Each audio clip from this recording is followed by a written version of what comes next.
welcome to Trusty Chords, the podcast which aims to celebrate music and those that create it. If you were to ask me my opinion on the greatest Australian bands of all time, the Fauves would be found pretty close to the pointy end of things. I'm sure I'm not alone in that assertion either. After all, they've been around for 36 years now, constantly and consistently performing as one of the country's most underrated and underappreciated groups. You won't be finding them performing headline dates in arenas, and you won't often find their albums on the ARIA charts. But their songwriting is impeccable, their hooks unmatchable, their live shows astounding, and their self-aware humour is as self-deprecating as it comes. For casual fans, the Fauves are probably best known for songs like Dogs Are the Best People and Self-Abuser from their 1996 album, Future Spa, which was nominated for Best Adult Alternative Album at the ARIA Awards in 1997. For fans, their back catalogue is a rich one full of 13 albums, EPs, singles, and B-sides that are better than most bands' hits. For me, the Fauves are a band I could talk about for hours and never even begin to scratch the surface of what makes them one of the greatest Australian bands of all time. Luckily, this week I was able to talk to someone else who knows the Fauves quite well, guitarist and vocalist Andrew Cox. Why was I talking to Coxie? Well, the Fauves are currently on the road with Custard in support of their latest album, Tropical Strength, which arrived earlier this month. It's a stellar record full of the classic Fauves songwriting and musicianship, which makes you evoke lyrics from one of their earlier tracks as you say, "Crank it up, I really like this bit, fuck that riff sounds really sick." Anyway, I strongly urge you to check out the Fauves' Tropical Strength while you're reading through old copies of their Shred magazine, grab a ticket to see them live, and once you're done giving that one a spin, have a listen to our chat, and I'll see you at the end of the episode for some general housekeeping.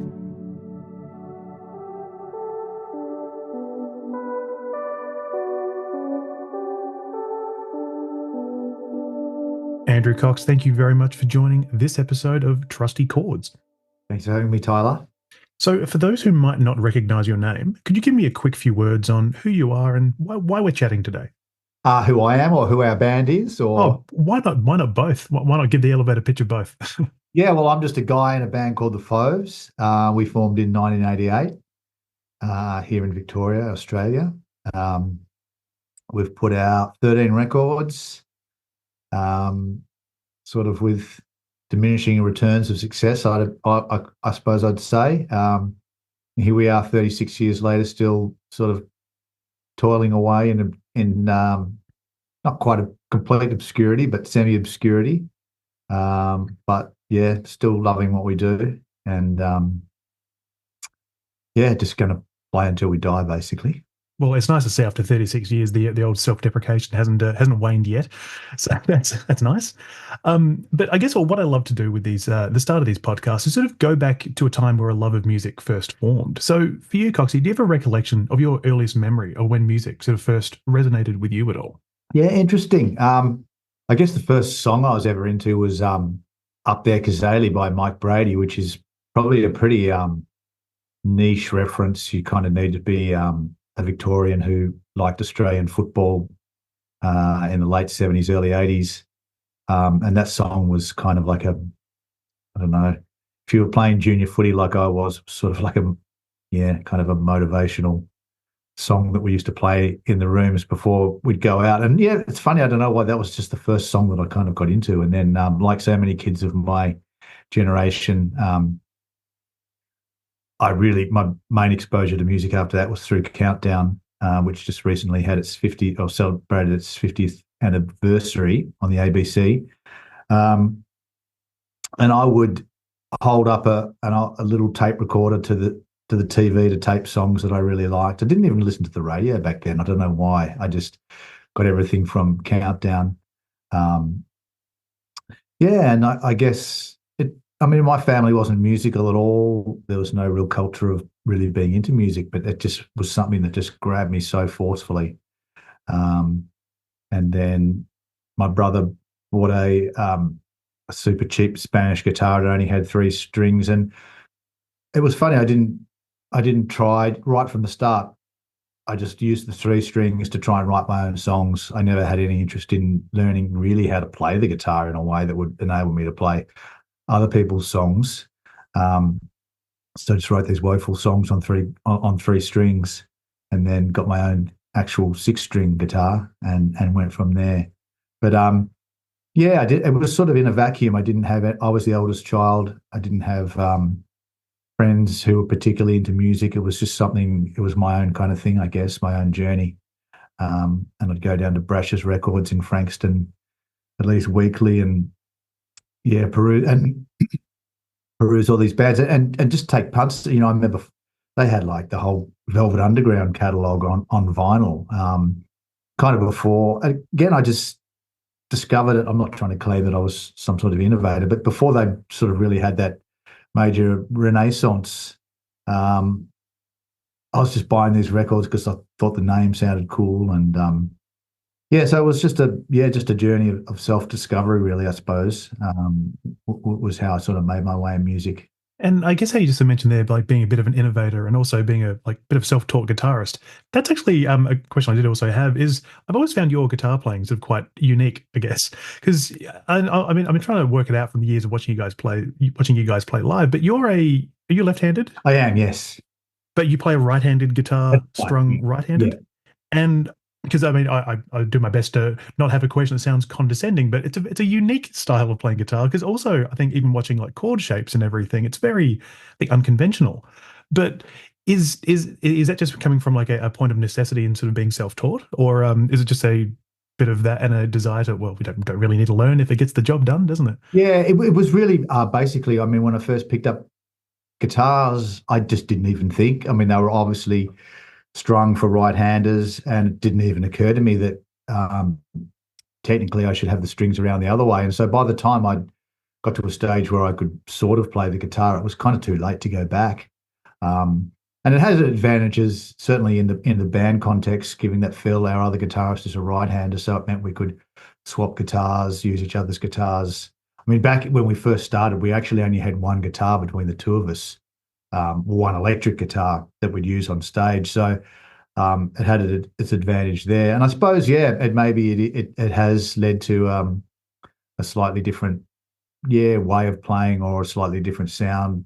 I'm like, technically, I'm very, very limited as a guitarist. So any advantage I can get from something like having the strings the wrong way around is probably a good thing.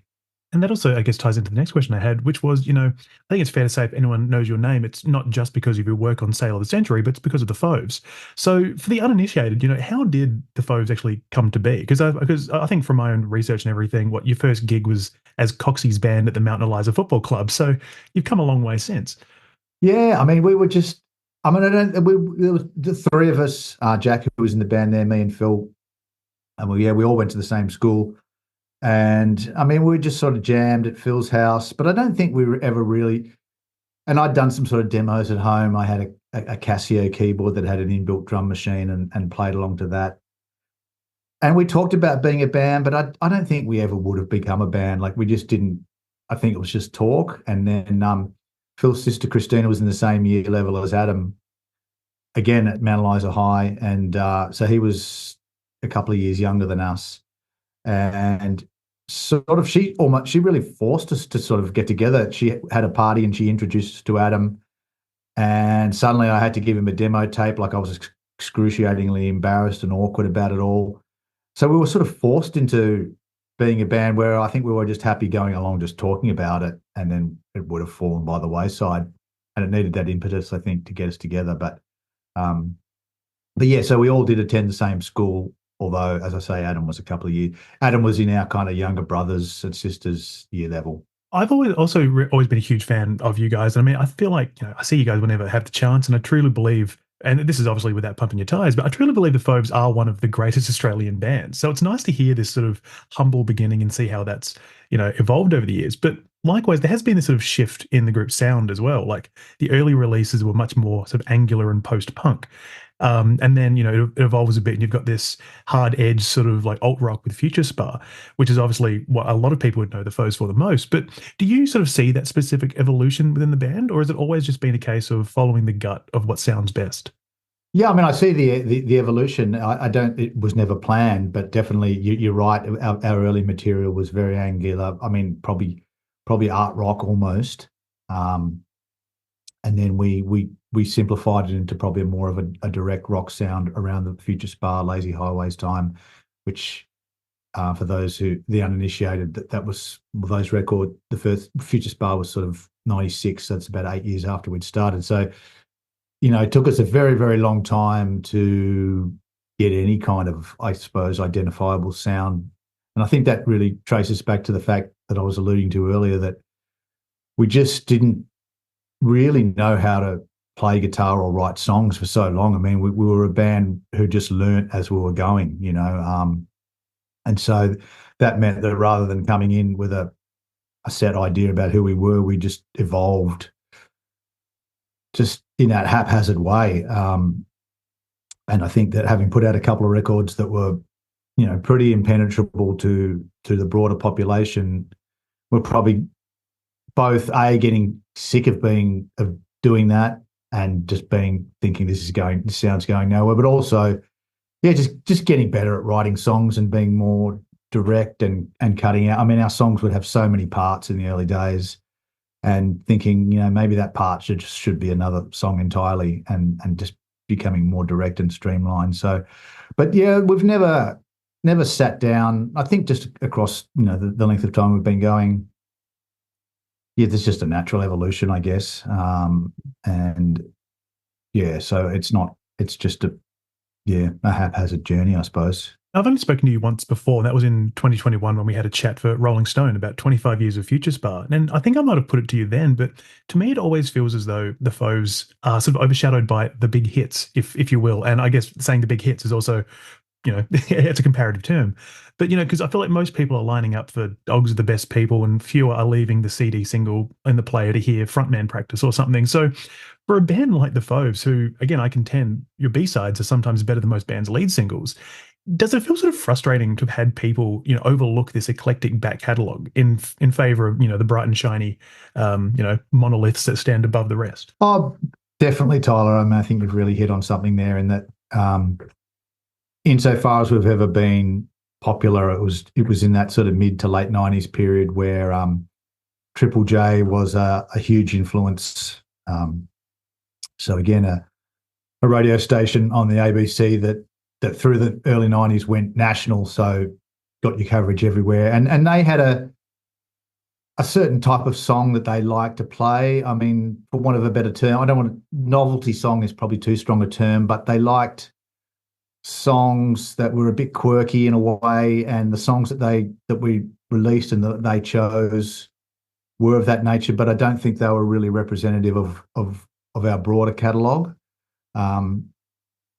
So yeah, I mean, we became known for those songs, and all of our other stuff was just completely overlooked. And I think also that it was kind of a polarizing thing. I think a lot of people who ultimately may have really enjoyed a lot of our work probably wrote us off at that period, thinking that we're a bit of a novelty/joke band. And that, yeah, our subsequent catalogue just nobody ever really listened to. So yeah, I mean, it's a double-edged thing, because obviously the two or three songs that we released around that time that were really popular are in some way responsible for us still being able to, be going today. But equally, yeah, they're just not. I think they're very, a long way from sort of who we are really as a band. And I've kind of wrestled with that our entire career. I mean, there's songs that we probably don't really enjoy playing very much, but people pay their money and they want to hear them. So there's always that tension as well, I suppose. Yeah, I mean, I've also in the past when I've referred to the band, I feel, and I'm sure that it's something I've perpetuated as well, that the Fauves are a group whose name is often preceded with phrases like underrated or something similar. And I mean, I'm assuming that's something you might have noticed, but do you feel that the level of acclaim that you guys have is adequate and or deserved for the sort of music that you play, or do you ever sort of feel like, what, people should be listening to things like, I don't know, the dirt bike option and songs like that? And I'm really picking out the deep cuts for that one, I'm aware, but Yeah, look, I mean, it's hard for me to say, obviously, how we should be recognised. I mean, of course, yeah, you do. You wouldn't still be in a band after this time. I mean, obviously, we think we're good, and yeah, you have. We've certainly been through periods where why aren't we more successful? Why don't more people like us? But I guess we've certainly become much more reconciled to that over the years. But yeah, I think if you could get 20 people to write a history of Australian rock, and we might be a footnote in a couple of those books. It's just for whatever reason we've just been overlooked. And as I say, that's something that we've completely come to terms with now. You sometimes think, God, wow, imagine if we'd been a US band, maybe we'd be way bigger, and we'd come to Australia and people would be, oh, these guys from the US, they're awesome. It's just part of it is also that Australian thing, I suppose, of overlooking a lot of. I mean, there are so many acts in Australia, and some of them still going who are in a pretty similar sort of basket to us. So yeah, but I see, I see overseas bands who have short, fabulous careers and I do honestly think, yeah, I don't think they're as good as us, but I'm also hopelessly biased. So, Of course, yeah. Yeah, I'm kind of reluctant to take that too far. But obviously, yeah, I mean, we do have that sort of that self-deprecating thing, but it's probably more of a defense mechanism than anything. And behind that, we actually do think we're really good. Our music is really, really good, and I'm super proud of it. But just so much of that stuff's out of our hands. So and we have been through times where we've twisted ourselves into knots over it. But to move on, you've kind of just got to let it go. Of course, yeah. And I mean, I'm sure I could also talk about the band's history for hours or dive into the minutiae of every issue of Shred from over the years, but I do want to briefly segue to current matters with a brief look back because, last year we received the Famatronic LP, which was the first two EPs collected as they were intended to be released. So I guess the question I have there is, why now? Why did you guys decide now was the time for it to be issued as such? Or was it just to gather a bit of steam before the new album was on the way? Yeah, well, to be honest, Tyler, that was not a decision. That was Wally, who runs Wally Kempton, who runs Cheer Squad Records and plays in the Meanies and Even on bass.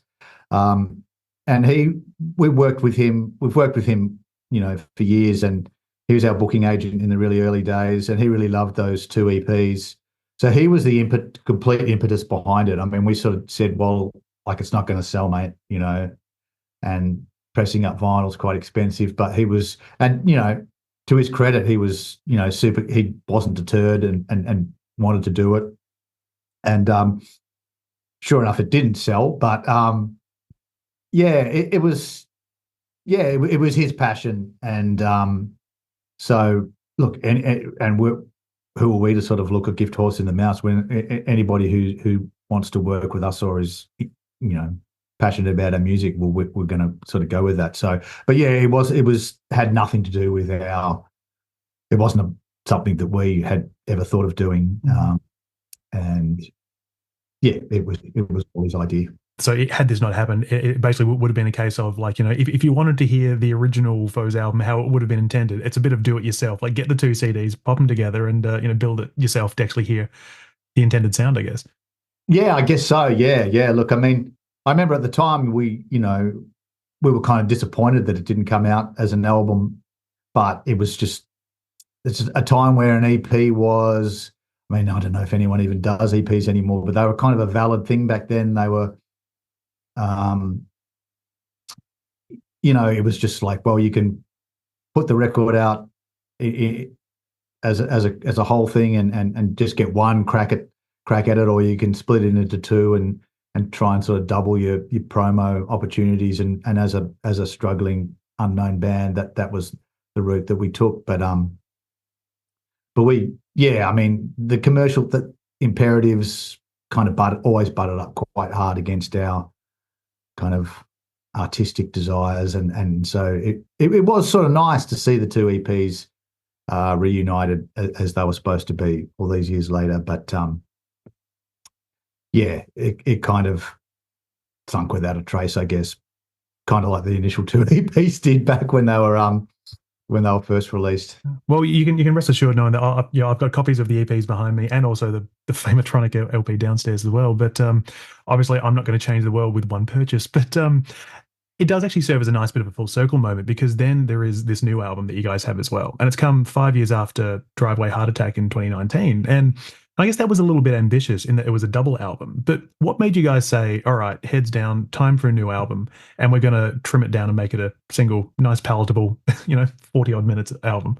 Yeah, I mean, most of our records are in a little bit of a reaction to the previous one, I suppose. And we knew when we did Driveway Heart Attack that it was just a completely stupid, vainglorious thing to do a double album in this day and age when the album is, arguably kind of on its last legs. But it was the perverse quality of that was something that really appealed to us. And and again, I grew up in the 70s where every band or artist worth their salt had a double or triple album somewhere in their catalogue. With So a nice gatefold sleeve and all that sort of thing. exactly, Yeah. yeah. And it was something that always appealed to me. Just excess in that way. I really, really loved that idea. Um, but yeah, in this day and age, I mean, Driveway Heart Attack was completely self-funded, and it's not a cheap endeavor to press up a double album. I mean, I think it cost us about $25 a unit just to get them made. So, yeah, we lost a lot of money on it, but money wasn't the reason. I mean, I think, yeah, we'd done the big sprawling epic, and so yeah, the natural kind of antidote to that, I think, was, yeah, a much more direct, compact record like Tropical Strength. So, yeah, and we had set ourselves a couple of rules for this record, which we sort of broke a little bit in the end. But one was no acoustic guitars, the other was no keyboards, and there are sort of touches of both on the record in the end. But yeah, it was always just going to be about learn the songs as quickly and rawly as possible, and then just go and record them. And we did sort of do that one. I mean, we barely knew the songs when we went into, or as a band, we barely knew the songs when we went into the studio. And I've probably said this in a lot of interviews before, but we owe a lot to Adam, our drummer, who's just a master at learning material, and that kind of holds us together even when the rest of us are kind of all over the place. I mean, even if you are all over the place, it all comes together in a nice, beautiful, unified, raucous noise, I guess. But I guess for a band like the Fauves, who have been, at it for, you said 36 years, like, I don't know if it's a stock standard journalist question, but, how do you keep it fresh in the studio when writing songs? Like, because everything that you guys do, it always feels so, I guess, unique, for lack of a better word. Like, it always feels like it's not the same as the song that came before. And you mentioned all the albums feel like reactions to what came before. So is that the sort of the same thing, or is it just the desire to keep creating? Yeah, I don't know. I don't know, Tyler. I mean, I think we're pretty harsh. I mean, I think one strength we have is that we're quite good at working out, I don't know, stuff that's not good enough, and so we I found a way. Not, I mean, look, you have to suspend disbelief to a certain level when you're doing any kind of creative pursuit, I suppose, because if you didn't, you just everything you just, oh, that's not good enough. That's not good enough. So you have to kind of fool yourself a little bit. But I think we've got enough groundedness to be able to go, that's good, that isn't. And that's one of our strengths. So I think why we end up putting good songs on records. So yeah, that'll be the main reason. But and in terms of just as I said before, I think we just are always really determined to just. I mean, look, we have repeated ourselves. I know that there are songs in our catalogue that sort of refer to others, and you can't avoid that across 36 years. But we do work really hard to try and, just make it.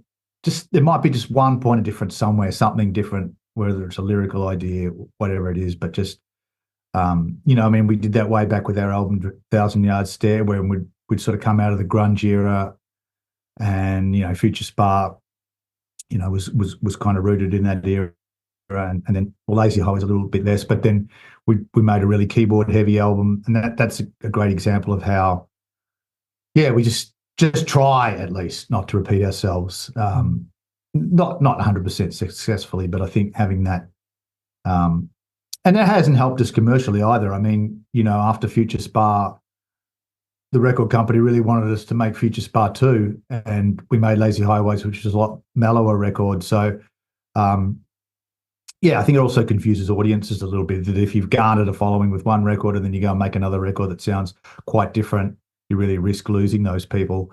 And I think that has affected us quite a bit over the years, that we haven't, just had that. I look at a band like Weezer, who I love, but have kind of in a way made the same record a lot of times, but they are great records. Mm. But that's how they get away with it. But you can see how if you're a Weezer fan, you kind of know what you're going to get. Whereas perhaps with the Fauves, there's not quite that level of surety. Mm. And of course, it's times like this. I do wish I was actually making this a video podcast, so I could say it is a great album. I'd be holding it up, doing the Molly Meldrum, "Do Yourself a Favor" or something like that. But I guess in the interest of time, I should get down to the little portion of the podcast from which its namesake is derived. So, trusty chord sees me follow the very laboured 1, 3, and 5 structure of a standard chord. So, trained musicians, Coxie, would be aware that that's the sort of thing that happens. But basically, what I do here is I ask about one artist that's impacted you, 3 albums that have influenced you, and 5 songs you can always turn to. And these albums and songs don't need to be by the one artist. But so I guess first question I have for you here, Coxie, who was the one artist that has inspired you the most, whether it be personally or creatively? And of course, it can be Mike Brady if you would like. Look, I think, although it's probably not necessarily evident in our music, but I'd have to go back to Bob Dylan, because that was the first artist who, Mike Brady accepted, who I really got into, and just definitely was, I mean, the lyrical thing, which I think is a big part of the Fauves. It started there for sure. I just loved the words. And the songs were really simple. So I felt like when I was embarking on my songwriting journey, this was something I could do. Not, obviously not at Bob Dylan's level, but there was just something about that singer-songwriter thing that was accessible, I suppose. So I would have to say Bob Dylan on that one. Because that is also something I have noticed with the Fauves as well, is that the lyrics are very different to a lot of other bands of, your respective eras that the band's existed in that it feels a lot more, I guess, literate at times, even though it's not, wordy and arty or anything. It just feels like the stories are told with a lot more, I guess, visceralness or visual to them. I feel like I'm starting to ramble like a journalist now, but it's sort No, I of. mean, I always felt that, there's one thing you can do. It's write a different lyric. I mean, there's just, how many millions of words are there in the English language, and, how many billions of ways can those words be strung together? And I just always felt, if you can't write an original chord progression, which is probably pretty impossible these days, you should always be able to do something different with your lyrics. And so that's kind of the motto that I've always worked with, and the lyrics are just so important to us that, for that reason. The next question I had for you is, what are the 3 albums that have impacted you the most? This can be albums you might always be throwing on, or something that was integral to your musical evolution. Yeah, well, I think one, and I should say, Tyler, that you were kind enough to give me a heads up on this, and then I completely forgot to go away and think about it. That's fine. Hardly anyone's ever prepared, so it's okay. I'm working off the top of my head, but I think I can get there pretty easily. And the first is Daydream Nation by Sonic Youth, because I think it had a profound effect on our band's music, on the way Phil and I play guitar, because again, and sort of harking a little bit back to that Bob Dylan thing, in that it seemed like a way that people without great technical facility could make a different sound, use different tunings, and just still playing with very basic chord shapes, but suddenly the song sounded different. So Daydream Nation, when we discovered that, was a huge, and still there in our music now. People perhaps wouldn't hear it, but I still do hear it. Also in the way that we structure our songs, breakdowns and things that are very Sonic Youthy, I think. So definitely that record. REM were massive for me. So I'll choose Automatic for the People, because that was my favorite REM record. Wonderful album. Yeah. Yeah. Just again, it's a lyrical thing. I think I think we took more from that band than any other, just in the way we structure our songs. And again, just not a band that you would automatically go, well, these guys are incredible players. I mean, they're good players, but something about REM where everybody serves the song, every player serves the song. There's nothing extraneous. There's no moment where any musician's showing off, and I think that's really fundamental to what we do as a band. Um, and the last one, I would say again, well, perhaps differently to the other two that I don't think you would really hear in the band, but I used to come home every single day from school and listen to both sides of Pink Floyd's The Wall um, on my tape recorder. I did that for months and months and months.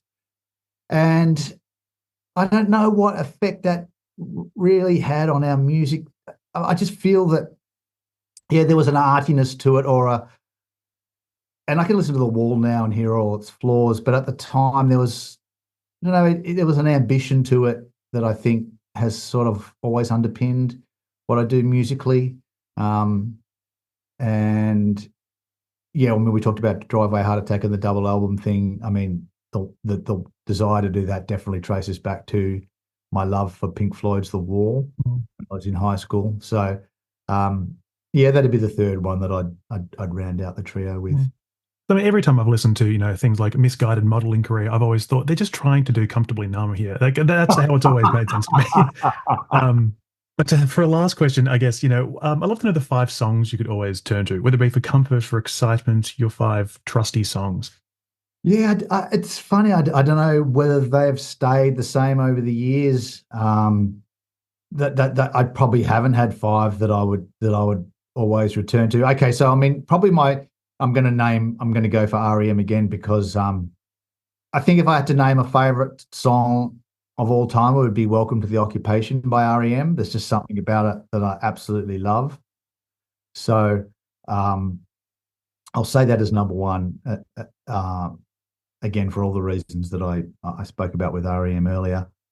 I'd probably say, okay, yeah, I'm really struggling. I really should have done my homework, Tyler. You're totally fine, don't worry. Plus, the beauty of podcasts is I can always edit out anyone thinking about things. Yeah, I suppose. Well, okay, yeah. There is a light that never goes out by the Smiths. Yeah, I should have thought of that earlier.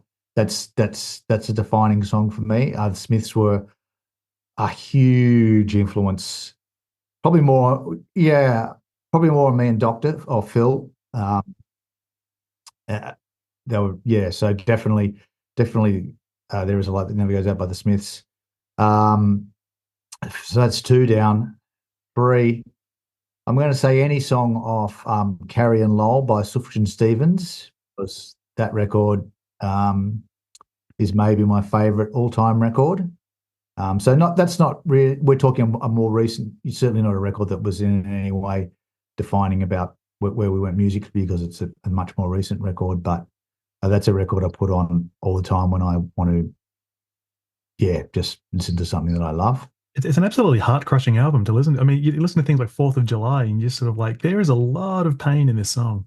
Yeah, it's such a powerful record. It's just so beautiful, and it's just a perfect record for mine. And it really plays into, yeah, look, I like downbeat things. I don't really like happy music very much. So, well, not that. I mean, we're talking 5 songs that I turn to, and I like downbeat music. It's just what I like. So yeah, you've always struck me as a very miserable person. That's the one thing I've always noticed about you.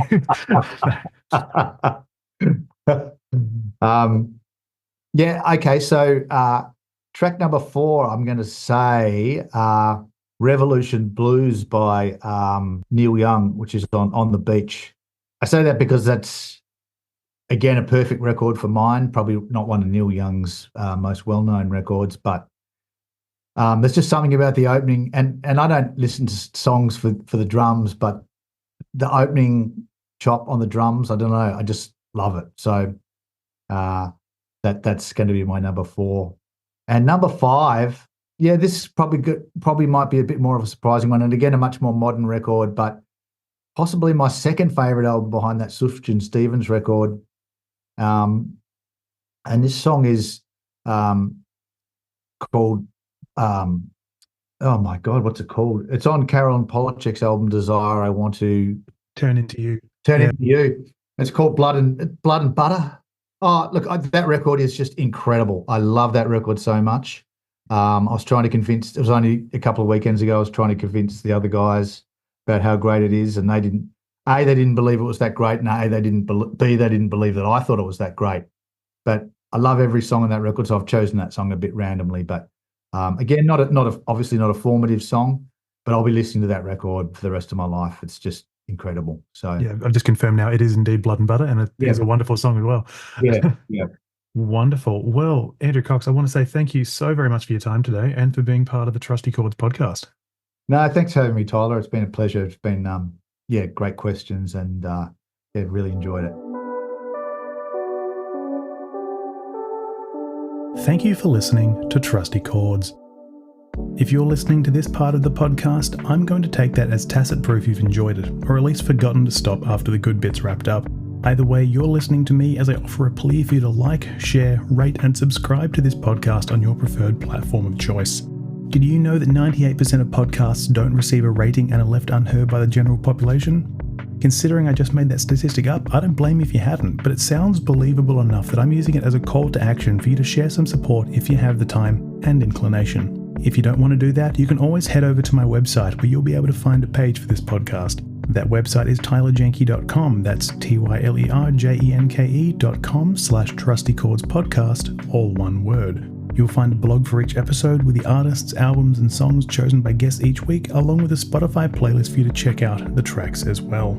That site will also be where you can find a link to the Buy Me a Coffee platform where you can throw me a few dollars to keep this podcast running if you feel so inclined. Not a fan of websites? Still struggling with that concept? That's fine. I'm on social media on Instagram and Facebook at Trusty Chords Podcast, all one word. There's not much there, but you can always get in touch while I continue to be a slave to the algorithm. Also, if you're listening, then I need to say thank you for doing so, and for those who take the time to share messages of support each and every week. Lastly, I need to thank Andrew Cox for spending time with me this week for the podcast. It's always a pleasure to chat to someone whose music you've admired, and he's not let me down once. But once again, thank you kindly for listening, and I hope to see you all again next week as I continue to celebrate music and those that create it.